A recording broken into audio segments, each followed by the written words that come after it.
دیکھو نماز میں وسوسے اگر اس طرح کے آ رہے ہیں نا، وسوسے دو طرح کے ہوتے ہیں. بعض لوگوں کو طہارت یعنی ناپاکی کا وسوسہ شروع ہو جاتا ہے کہ پتہ نہیں ہوا تو نہیں خارج ہوئی ہے، پیشاب کا قطرہ تو نہیں نکلا. تو اس کے بارے میں صحیح حدیث ہے کہ جب تک 100% یقین نہ ہو وضو ٹوٹنے کا، اس وقت تک یہی سمجھا جائے گا کہ وضو باقی ہے. اب جو وسوسے کا مریض ہے اس کو یہ شبہ ہوتا ہے پتہ نہیں مجھے 100% یقین ہو رہا ہے کہ نہیں ہو رہا. تو اس کا علماء نے حل لکھا ہے کہ اگر آپ قسم اٹھا کے کہہ سکیں نا، کوئی اس وقت پوچھے کہ بھئی آپ کی ہوا خارج ہوئی ہے یا پیشاب کا قطرہ نکلا ہے، تو آپ قسم اٹھا کے بولے اللہ کی قسم ہوا خارج ہوئی ہے، تو یہ اس کی علامت ہے آپ کو 100% یقین ہے. یعنی اگر آپ قسم اٹھا سکتے ہو تو کہا جائے گا کہ وضو ٹوٹا ہے. لیکن جو وہمی ہے نا وہ کہے گا پتہ نہیں میں قسم اٹھا سکتا ہوں کہ نہیں اٹھا سکتا. یہ بھی ہوتا ہے. اگر کوئی اس وقت مجھ سے پوچھے تو میں کیا قسم اٹھا سکتا ہوں، تو یاد رکھو اگر آپ کو اس میں ڈاؤٹ ہو رہا ہے اس کا مطلب ہے آپ قسم نہیں اٹھا سکتے. کیونکہ جب آپ نے کوئی یقین ہوتا ہے تو کہتے ہیں ابھی رات کا وقت ہے نا، میں آپ سے پوچھوں بھائی ظہر ہے یا رات ہے، تو آپ قسم اٹھا کے فوراً، کوئی کتنا ہی وہم کا مرض ہو آپ قسم اٹھانے میں ہچکچاؤ گے نہیں. تو اگر یہ ہو رہا ہے پتہ نہیں قسم اٹھا سکتا ہوں، تو یہ اس کی علامت ہے کہ آپ قسم نہیں اٹھا سکتے اور آپ کا وضو نہیں ٹوٹا. پھر یہ فکر نہ کریں کہ حقیقت میں ہوا خارج ہوئی ہے نہیں ہوئی ہے، بس اللہ اس کے رسول نے جب کہہ دیا کہ آپ کا وضو باقی ہے تو وضو باقی ہے. دوسرا وسوسہ تجوید کا ہوتا ہے. الحمدللہ کو الحمد پتہ نہیں ہا حلق سے نکل رہا ہے کہ نہیں نکل رہا، یہ بھی ہوتا ہے. اتنی زور زور سے پڑھتے ہیں کہ ساتھ والے کے لیے نماز پڑھنا مشکل ہو جاتا ہے.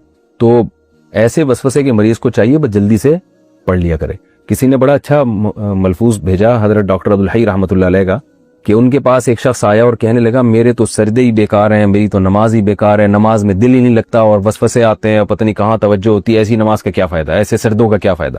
انہوں نے کہا یہ جو تم عجیب سی اور عجیب سے سجدے کر رہے ہو جس میں تمہیں وسوسے آ رہے ہیں، کیا یہ سجدہ مجھے کر سکتے ہو ایسا سجدہ؟ انہوں نے کہا نہیں یہ تو نہیں کر سکتے. کتنی کیا پیاری دلیل دی. انہوں نے کہا اس کا مطلب ہے کہ یہ وہی سجدہ ہے جو صرف کس کے سامنے ہوگا؟ اللہ کے سامنے.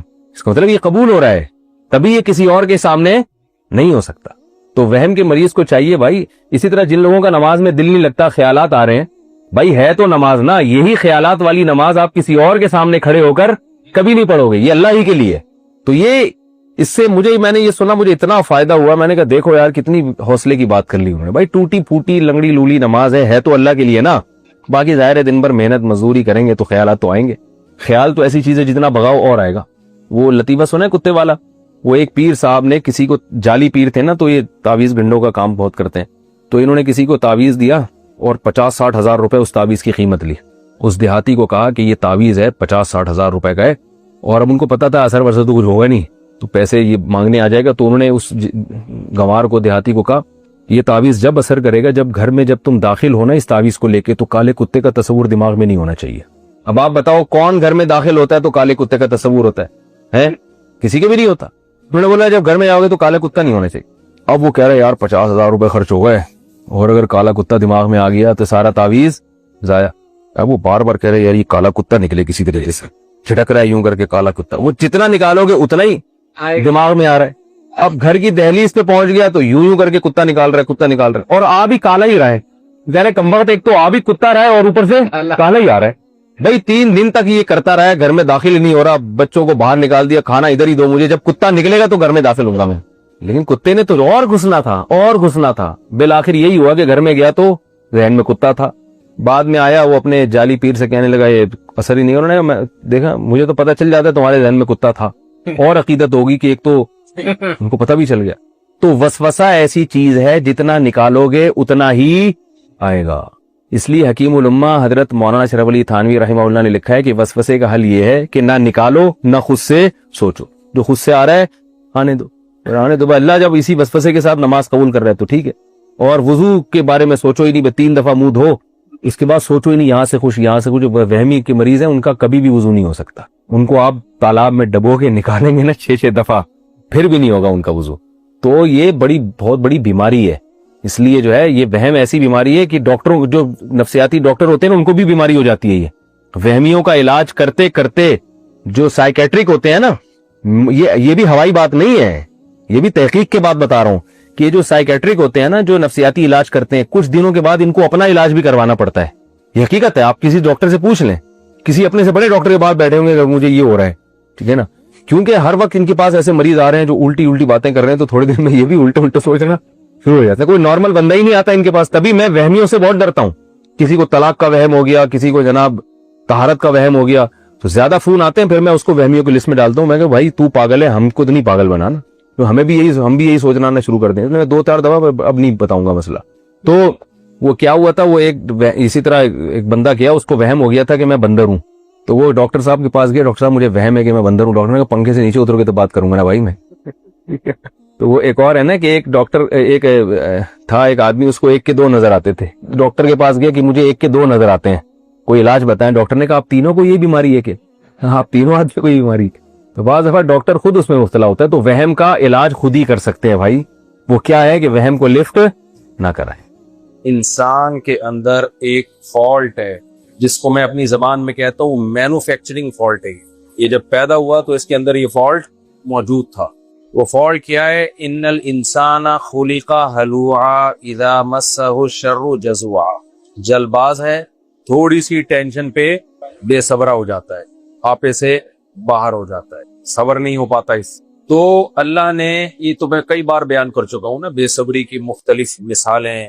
ہم لوگ یہ سمجھتے ہیں کہ یہ جو غیر مسلم لوگ ہیں نا, یہ بہت صبر ہے ان میں بالکل بھی صبر نہیں ہے. ان کے وہ حالات ہو نا جو ہمارے حالات ہیں, تو پھر ہی تو آپ دیکھو یہ ساری حدود توڑ دے. یہ صبر کا پتہ اس سے تھوڑی چلتا ہے کہ آپ جتنی بجلی استعمال کرتے ہیں اتنا بل آ رہا ہے. اس سے کیا صبر کا پتہ چلے؟ صبر کا پتہ اس سے چلتا ہے کہ بجلی استعمال ہوئی نہیں ہے, بل ڈبل آ رہا ہے آپ کا. کنڈا پڑوسیوں نے لگایا ہوا ہے, جرمانہ کون بھر رہا ہے؟ آپ بھر رہے ہیں. آپ ٹیکس پورا دے رہے ہیں لیکن سڑکیں نہیں بن رہی, پھر پتہ چلے گا صبر. آپ بیگم کے حقوق پورے ادا کر رہے ہیں لیکن وہ آپ کی بات نہیں مان رہی. عورت آپ کے ساتھ بالکل ٹھیک ہے لیکن آپ کا سلوک اس کے ساتھ ٹھیک نہیں ہے. آپ صحت کا پورا خیال رکھ رہے ہیں لیکن گورنمنٹ ہی آپ کو صاف پانی نہیں دے رہی. وہ پانی بوائل کر کے بھی جراثیم مر نہیں رہے. اتنے پاورفل جراثیم ہیں کہ بوائل کر کے بھی وہ مر نہیں رہے. آپ کو دودھ خالص نہ مل رہا ہو, ہر جگہ کرپشن ہو. بہرحال اب میں کیا اس پہ بیان کروں. تو ایسے موقع پہ پھر ہے جب اذا مسہ الشر, اللہ کہتے ہیں جب اس کو شر پہنچتا ہے. یہ تھوڑی اللہ نے کہا جب خوشیاں پہنچتی ہیں تو صبر کرتا ہے. تو انگریزوں کو کوئی ٹینشنیں ہیں؟ بولو, ٹینشن ہی نہیں ہے سرے سے. سب سے بڑی ٹینشن انسان کے لیے بے روزگاری ہے. مرد کے لیے سب سے بڑی ٹینشن مرد کے لیے کیا ہے؟ بے روزگار, جاب لیس.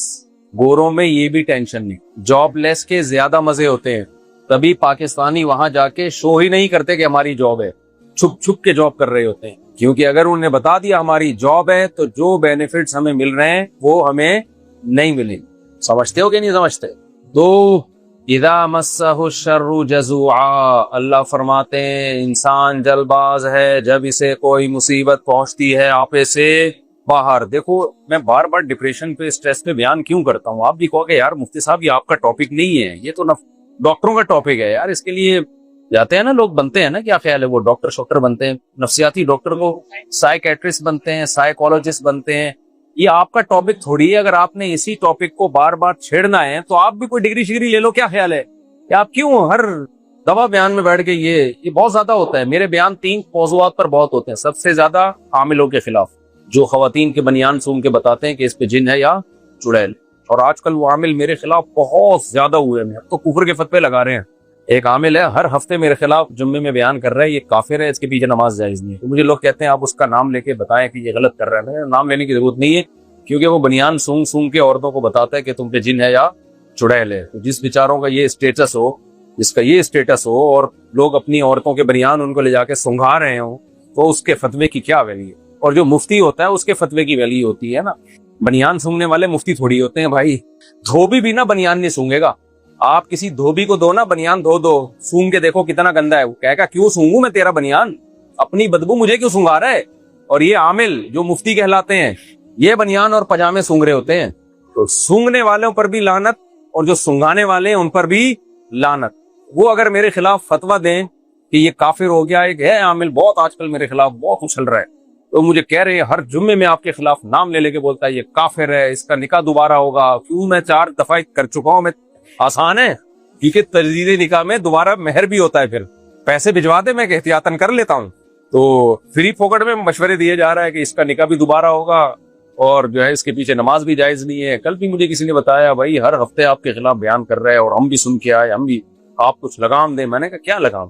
میں نے کہا اتنا کافی ہے کسی انسان کے ذلیل ہونے کے لیے کہ وہ عورتوں کے بنیان سونگتا ہے, یہ کافی. تو یہ سارے عامل سونگ رہے ہوتے ہیں, جو نہیں سونگتے وہ پھر کچھ اور کر رہے ہوتے ہیں. تو خیر عاملوں کے خلاف بہت زیادہ بولتا ہوں. دوسرا یہ شادیوں کا ٹاپک بہت چھیڑتا ہوں. اس کی وجہ یہ نہیں کہ مجھے شادیوں کے علاوہ کچھ نہیں آتا, اس کی وجہ یہ کہ سوسائٹی کی نیڈ ہے, ضرورت ہے. بیوہ عورتیں ہیں, طلاق یافتہ عورتیں ہیں, بھائی ان کو سنبھالو خدا کے بندو. اگر میں نے آپ کا کانسیپٹ کلیئر کرنا ہوتا نا شادیوں کے بارے میں تو میں ایک کتاب لکھ کے خاموش ہوں. کسی ڈیبیٹ میں بیٹھتا اور اسلام پر جو اعتراض ہوتے ہیں کہ 4 شادیاں کیوں اسلام نے کہی, یہ میں دلائل کی دنیا میں سمجھا کے چپ کر کے بیٹھ جاتا.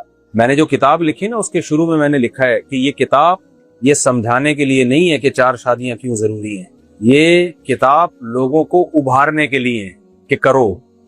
موٹیویشن کے آداب یہ ہیں کہ بار بار اس بات کو دہرانا پڑتا ہے, سمجھتے ہو, اس لیے بار بار یہ ٹاپک میں چھیڑتا ہوں تو تاکہ لوگوں کو موٹیویشن ملے.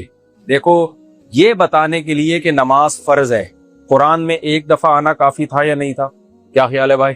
اللہ نے رمضان کے روزے فرض کیے, پورے قرآن میں ایک آیت ہے بس فرضیت سے متعلق, یا ایھا الذین آمنوا, بلکہ 2 آیتیں ہیں, کتب علیکم الصیام, اے ایمان والو تم پر روزے فرض کر دیے گئے ہیں.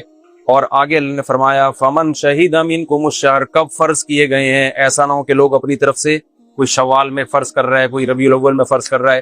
فرمایا فمن شہید منکم الشہر, جو رمضان کا مہینہ پائے گا فلیصمہ, تو اللہ نے رمضان کے روزے فرض کرنے پہ ایک آیت نازل کی, اور یہ فرضیت کب ہے اس پہ ایک آیت نازل کی کہ رمضان ہے, بس ختم. فرض روزوں کا ٹاپک کیا کر دیا قرآن نے, ختم. یہ نماز میں ایسا نہیں ہے. نماز میں اللہ نے کیا کیا بھائی, الذین یقیمون الصلاۃ, یہ لوگ نماز پڑھتے ہیں, اقیموا الصلاۃ اقیموا الصلاۃ وآتوا الزکاۃ اقیموا الصلاۃ وآتوا الزکاۃ. اتنی جگہ قرآن میں آ رہا ہے اے اللہ جیسے تو نے روزہ فرض کرنے کے لیے کتب علیکم الصیام ایک دفعہ کہہ دیا تھا تو ہماری سمجھ میں آ گیا تھا, اب تو بار بار اے اللہ اقیموا الصلاۃ کو ریپیٹ کیوں کر رہا ہے؟ اس کا اللہ نے قرآن میں جواب دیا, فرمایا روزہ اتنا مشکل نہیں ہے, وَإِنَّهَا لَكَبِيرَةٌ إِلَّا عَلَى الْخَاشِعِينَ, روزہ سال میں ایک مرتبہ آتا ہے, ہمیشہ کے لیے کھانا نہیں چھڑوایا جاتا. كَمَا كُتِبَ عَلَى الَّذِينَ مِن قَبْلِكُمْ, یہی ہے آسان یہ بیان کرنے کے لیے. پھر بیمار ہو تو روزہ چھوڑنا جائز, سفر ہو تو روزہ چھوڑنا جائز, اس میں اللہ نے رخصتیں بہت دے دی روزے میں. اور صبح صادق سے لے کے غروب آفتاب تک پوری رات کھانے کی اجازت ہے. جو خواتین کہتی ہیں نا بچوں کو دودھ پلاتی ہیں, ایکچولی اس سے ویکنیس, کمزوری, بہت آج کل یہ سیٹ اپ چل رہا ہے. تو بھائی میں ان سے کہتا ہوں غروب آفتاب سے لے کے کھانا شروع کرو. آفتاب سمجھتے ہو, آپ کا دوست آفتاب نہیں, سورج کو آفتاب کہتے ہیں. اردو بھی کمزور ہو رہی ہے نا. تو سورج غروب ہونے کے بعد سے نان اسٹاپ کھاؤ اور صبح صادق تک کھاتے رہو. نہ اللہ کی طرف سے کوئی پابندی, نہ گورنمنٹ کی طرف سے کوئی پابندی. پھر بھی کسی کو چکر آ رہے ہیں دودھ پلانے والی کو, پھر چھوڑ دے روزہ. تو روزہ ہے لیکن اتنا مشکل نہیں ہے. آپ کہہ سکتے ہو بھائی ایک روزہ رکھنا ہمارے لیے مشکل ہے, ایک نماز پڑھنا مشکل نہیں ہے. بھائی صاحب ایک نماز کی بات نہیں ہو رہی. ڈاکٹر صاحب کہتے ہیں نا, بھائی صاحب کہتے ہیں نا ڈاکٹر ذاکر نائک, بھائی صاحب ان کو خاموش کراؤ بھائی صاحب. تو میری زبان پہ بھی یہ بھائی صاحب کا لفظ چڑھ گیا. میں جب طلبہ کو ڈانٹ رہا تھا نا, آج بخاری کے طلبہ تھے, تو پتہ نہیں کچھ بیچ میں سے بولا تھا, میں نے کہا بھائی صاحب پہلے اس کی باری ہے, بھائی صاحب خاموش کراؤ. مجھے وہ تھوڑا اسٹائل ڈاکٹر صاحب کا پسند آیا, بھائی صاحب والا. تو ایک دفعہ نماز پڑھنے کی بات نہیں ہے, کنٹینیو نماز کو موت تک قائم رکھنا. سفر ہو, حضر ہو, بیماری ہو, شادی ہو, طلاق ہو, اللہ نہ کرے, ٹھیک ہے نا, شوہر مر جائے, شوہر نہیں مر رہا, یہ بھی بعض دفعہ ایک ٹینشن ہوتی ہے. کہ کوئی ٹینشن ہو, جہاز میں ہو, کشتی میں ہو, بیمار ہو, فالج زدہ ہو, لقوے کے مریض ہو, بھائی کچھ بھی ہے, جب تک ہوش و حواس سلامت ہیں آپ کو نماز پڑھنی ہے. اور بعض لوگوں نے ڈنڈی مار دی کہ پڑھنی ہے, چاہے ظہر میں اثر پڑھ لو, اثر میں مغرب پڑھ لو. نا نا نا نا نا نا, اللہ نے کہیں اسکالر سے ہوشیار رہنا. ان الصلاۃ کانت علی المؤمنین کتابا موقوتا, نماز مومنین پر مقررہ اوقات میں فرض ہے. اے اللہ اگر مقررہ اوقات میں فرض ہے, پھر تو بخاری مسلم میں عبداللہ بن عباس کی حدیث ہے کہ انہوں نے ظہر کو ڈیلے کیا. کسی شخص نے ان سے کہا کہ آج ظہر کا وقت ہے, عبداللہ بن عباس نے کہا تم ہمیں نماز سکھاتے ہو. آج کل بعض اسکالر نے یہ منجن بھی شروع کیا ہوا ہے, حدیث کی غلط تشریح کا منجن. عبداللہ بن عباس نے کہا تم ہمیں نماز سکھاتے ہو, ٹھہرو, ظہر کو مؤخر کیا اور ظہر اور عصر کو ملا کے پڑھا. تو بعض لوگ کہتے ہیں بھائی کوئی پرابلم نہ بھی ہو تو بھی ظہر عصر آپ اکٹھی پڑھ سکتے ہیں. عبداللہ بن عباس کے شاگرد نے جب یہ بات کہی, انہوں نے جب یہ آگے بیان نقل کیا عبداللہ بن عباس کا, تو ان کے شاگرد سے کسی نے پوچھا کہ میرا خیال ہے کہ ظہر کو آخر وقت میں پڑھا ہوگا اور عصر کو اول وقت میں. انہوں نے فرمایا میرا بھی یہی خیال ہے. سمجھ میں نہیں آ رہی بات؟ تو ہم بھی یہی کہتے ہیں میرے بھائی, ظہر کو آخر وقت میں پڑھا اور عصر کو اول وقت میں. تو کبھی کبھار یہ ٹھیک ہے, اس میں کوئی حرج نہیں ہے. اس پر دلیل دو بھائی صاحب کہ ظہر کو عصر کے اندر پڑھا ہے, اس پر کوئی دلیل نہیں ہے, نہ بخاری میں نہ مسلم میں. اگر اس طرح سے جائز ہوتا تو یہ دو نمازیں نہیں پھر ایک نماز ہوتی. ٹائم کی پابندی ہی تو اصل ٹینشن ہے نماز میں. اگر ہمیں حکم ہوتا کہ 5 نمازیں پڑھو اور فجر میں ساری 5 نمٹا دو, تو وہ 5 نہیں ہوتی, وہ کتنی ہوتی؟ 1 ہوتی. عملاً 1 کہلاتی. وہ ایک ہی دفعہ میں سب پڑھ لیتے آپ. 5 نمازوں میں کیا ہوتا ہے, ایک دفعہ آئے, پڑھ کے واپس گئے, پھر آ رہے ہو, پھر سب کام کاج چھوڑ کے واپس آ رہے ہو, پھر جا رہے ہو. اس لیے اللہ نے قرآن میں فرما دیا کہ کچھ لوگ ایسے ہوں گے عبداللہ بن عباس کا غلط مطلب بیان کریں گے اور وہ کہیں گے تمہیں شاپنگ کے لیے جانا ہے تو بھی ظہر میں ہی عصر پڑھ لو. ایسے مارکیٹ میں الحمدللہ اسکالر آ گئے ہیں. سرکار ہے, کیا بولوں میں, سرکار کی باتیں. تو پھر اگر کبھی ڈیلے ہو گئے تو مغرب عشاء کے اندر جا کے پڑھ لو. اور عشاء کا وقت رہتا ہے کب تک؟ صبح صادق تک. 3 نمازیں اکٹھی میرے خیال ہو جائیں گی. مغرب آپ نے پڑھی آج کل 5:35 پہ ہونا ہے صبح صادق, تو آپ نے 5:30 پہ مغرب پڑھی, 5:25 پہ اور پھر عشاء پڑھی, اور 5:30 ہوتے ہی آپ نے کیا پڑھ لی؟ فجر پڑھ لی. اور بعض لوگوں نے یہ بھی کہا کہ بھائی آپ جو ہے نا ظہر کو بالکل اینڈ میں لے جائیں, عصر کے وقت میں, مکروہ وقت سے پہلے ظہر پڑھی, پھر عصر پڑھی, 20 منٹ بعد آپ نے مغرب پڑھی, 3 نمازیں آپ نے کیا کر لی. یہ ہیں اسکالرز. یہ کون ہے؟ یہ ہمیں بتا رہے ہیں کہ ہم سے قرآن و سنت سیکھو. ظاہر ہے جب انسان مجتہدین کو, ائمہ کو چھوڑ دیتا ہے نا, تو پھر اسی طرح کے لوگوں آپ کو قرآن و سنت سکھاتے ہیں. تو اللہ تعالیٰ کو اتنے اہتمام کی کیا ضرورت تھی؟ بار بار اللہ نے کہا نماز بہت مشکل کام ہے بھائی. مشکل اسی لیے ہے کہ انہا لکبیرۃ الا علی الخاشعین. اللہ کہتے ہیں جن کے دل میں اللہ کا پراپر خوف ہے وہی اس کو قائم کر سکیں گے. اے اللہ, پھر جو ہے ہم اگر عصر کو ظہر میں پڑھ لیں تو بخاری مسلم کی حدیث ہے عبداللہ بن عباس والی, تو اللہ کہیں گے نا نا نا نا, عصر کا تو خاص طور پر خیال کرنا ہے تم نے, نہ وہ ظہر میں پڑھنی ہے نہ وہ مغرب میں پڑھنی ہے. کیوں؟ اللہ نے قرآن میں فرمایا کہ حافظوا علی الصلوات والصلاۃ الوسطی, فرمایا 5 نمازوں کی حفاظت کرو, خصوصاً درمیانی نماز کی. حفاظت کا مطلب کیا ہے؟ ہم پوچھتے ہیں بھائی یا اے اللہ تو بتا حفاظت کا مطلب کیا ہے. اللہ کہیں گے بالکل واضح مطلب ہے, حفاظت کا مطلب ٹائم کے اندر, اس کا اور کوئی مطلب بنتا نہیں ہے. فجر کی نماز عشاء میں پڑھ رہے ہیں تو فجر کی حفاظت ہو گئی. حفاظت کا مطلب ہی یہی ہے بھائی, ایک ٹائم ہے یہ. تو اللہ نے فرمایا کہ عصر کی نماز کی حفاظت کرو خصوصاً. کیا مطلب؟ ٹائم سے آگے پیچھے یہ نہیں ہے کہ آپ نے بازار شاپنگ کے لیے جانا ہے اور جہلم والی سرکار کی باتوں میں آ کے آپ نے کیا کیا, چونکہ آج شاپنگ کے لیے جانا ہے یا آج اکیڈمی میں بنو امیہ پہ تھوڑی لعنتیں زیادہ بھیجنی ہے تو تھوڑا ہمیں ٹائم چاہیے اس کے لیے, کیونکہ سنا ہے اکیڈمی میں بھی ہو رہا ہی ہے, ظہر کے ساتھ عصر چل رہی ہے, مغرب کے ساتھ عشاء چل رہی ہے. تو عبداللہ بن مسعود انہوں نے فرمایا کہ اللہ نے جو قرآن میں کہا ہے نا کہ اپنی نمازوں کی حفاظت کرو, اس کا مطلب ہر نماز ٹائم پہ پڑھو. اور ہر نماز کا ٹائم کہاں ہے؟ حدیث جبرائیل میں, بخاری مسلم کی حدیث ہے. ابھی میرا یہ ٹاپک نہیں ہے, ابھی تو میں صرف یہ بتا رہا ہوں کہ نماز پڑھنے کا مطلب اپنے اپنے ٹائم پہ ہے. یہ آگے پیچھے کرنا ظہرین اور مغربین یہ شیعہ لوگوں کا مسلک ہے, یہ اہل سنت والجماعت کا مسلک نہیں ہے. اور کہتے ہیں 10 حدیثیں ہیں جمع پر 12 حدیثیں, پھینکنے پر گورنمنٹ کی طرف سے قطعاً پابندی نہیں ہے, پھینکتے رہو. وہ حدیثیں ہمارے سامنے پڑھو, ہم بتائیں گے کہاں لکھا ہوا ہے اس میں. کہتے ہیں صحیح مسلم کی حدیث ہے کہ نبی نے مغرب اور عشاء کو جمع کیا ہے. صحیح مسلم میں جو حدیث ہے نا مغرب اور عشاء کو جمع کیا, اس میں قطعاً یہ نہیں ہے کہ مغرب کو عشاء کے وقت میں پڑھا ہے, بلکہ آپ نے فرمایا کہ عشاء کے وقت میں جام, اس کے الفاظ ہیں جمع کیا ہے. کیا مطلب؟ جمع کا عمل جو ہوا ہے نا وہ عشاء کے وقت میں کمپلیٹ ہوا ہے. مغرب کو اینڈ میں پڑھا تو ابھی جمع ہو گئی نا نا نا, پھر عشاء کا وقت داخل ہوا تو عشاء پڑھی, تو جمع کا عمل کمپلیٹ کب ہوا ہے؟ عشاء میں. یہ مطلب ہے صحیح مسلم کی حدیث کا. اور یہ کمبخت اس موقع پہ مسلم کی حدیث پیش کر رہے ہیں, بخاری کو پی جاتے ہیں. یہ بخاری کے الفاظ ہیں کہ مغرب پڑھی, تھوڑا سا ٹھہرے اور پھر عشاء پڑھی عشاء کے وقت میں. نہیں آ رہی میرا خیال ہے بات؟ تو ابھی تو میں اس پہ ریکارڈ کرواؤں گا انشاءاللہ, تبھی اس سے ریکارڈ کرواؤں گا, کیونکہ لوگوں نے یہ دھندا بھی شروع کر دیا ہے. نمازوں کی حفاظت ہو نہیں رہی ہے تو نمازوں کے اوقات میں چینجنگ کر لی ہے کہ شاپنگ کے لیے جانا ہے, آج مجھے یہ کرنا ہے, تو ایکچولی ظہر کے ساتھ ہی عشاء پڑھ لو. تو میں نہیں کہہ رہا ہم کوئی بہت بڑے علامے ہیں, لیکن اتنے فارغ نہیں ہیں جتنے لوگ ہمیں سمجھتے ہیں. ہمیں شادیوں کے علاوہ بھی الحمدللہ بہت کچھ آتا ہے.